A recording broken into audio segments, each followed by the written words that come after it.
someone will say, "Oh, my son, he worked in a hotel in Montauk and that kind of thing," or "I've been to Long Island, what a beautiful place." And so, again, the intention, of course, is usually curiosity. It's not to make me feel like, an alien, in the social context. But I suppose what I'm trying to get at is that there's another side to it, right? So there's the intention, which is good, and there's the reception, which can often feel slightly uncomfortable. So when someone is seizing on a point of difference and has noticed that and makes it the most, salient aspect of what they're curious about, it can feel slightly reductive. And I do understand that. Loads of texts in on this. One person says, "I get asked every day. I'm from County Antrim. I've been living in Dublin for 42 years, and that poor person's being asked every day, where are you from?" Another person says, "We're just making conversation," and you accept that point, John. I know you've just said that there. Another person, Peter in Cork, says, "Tell John to get over himself. It's a door opener question." That's Cork diplomacy, I think. Yeah, look, I completely accept that.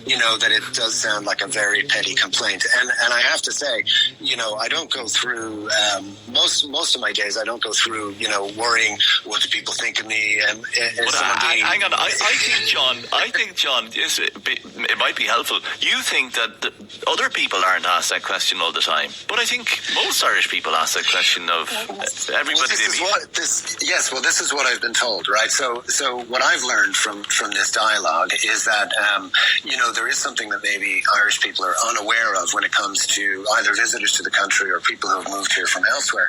But at the same time, there is a kind of a culture of hospitality that maybe I need to tune into a little more and be slightly more receptive to what is in fact a friendly intentioned question. Maybe we've got to the kernel of the issue with this text here from a listener. Where are you from? Irish people are sheer nosy. That's the main driver of the conversation.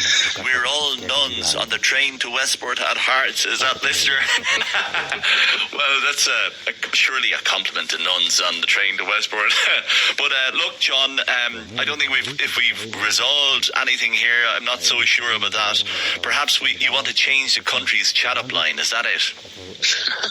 Well, I don't have any big mission here. I just got a little bit mouthy on Twitter, which is always a mistake, I think, Cormac. John, this might help. This might help because now everybody who's listening knows where you're from, and yes, you've been here for X amount of years, and they don't need to ask. No, what they'll do is they'll say, "Oh, gee, don't ask your man where he's from." Where are you not from, John? I know, look, it's very interesting, and there is a serious point behind it, which I think you've alluded to very well. But for the moment, we'll leave it there. John Isle, Deputy Business Editor at the Irish Independent. Thank you. Now, it's just gone 5 o'clock. Still to come on today's Drive Time. The EU prepares to publish proposals to save the protocol, but will it be enough? We'll get reaction from UUP leader Doug Beattie and business groups in Northern Ireland. Our members are waving the flags. They're saying it's dangerous here. Ahead of a challenging winter, we'll hear from nurses on the ground. Fergal Keane reports from a student union protest outside Dublin City Council today, and Collie Ennis is here with our Autumn Watch series, and today we're talking about shrews. We have all that and lots more to come between now and 7 o'clock. First the news with Shane McGowan. Good evening. The Minister for Foreign Affairs, Simon Coveney, has said the government was proceeding with the removal of COVID-19 restrictions on October 22nd unless compelling evidence on rising infection rates suggested that approach should change. Concern was expressed at a meeting of the senior officials group on COVID-19 today about whether or not latest figures on the coronavirus represented a trend. The meeting included the Secretaries General of Government Departments, the Deputy Chief Medical Officer Dr. Ronan Glynn, the Professor Philip Nolan, a key member of the National Public Health Emergency Team.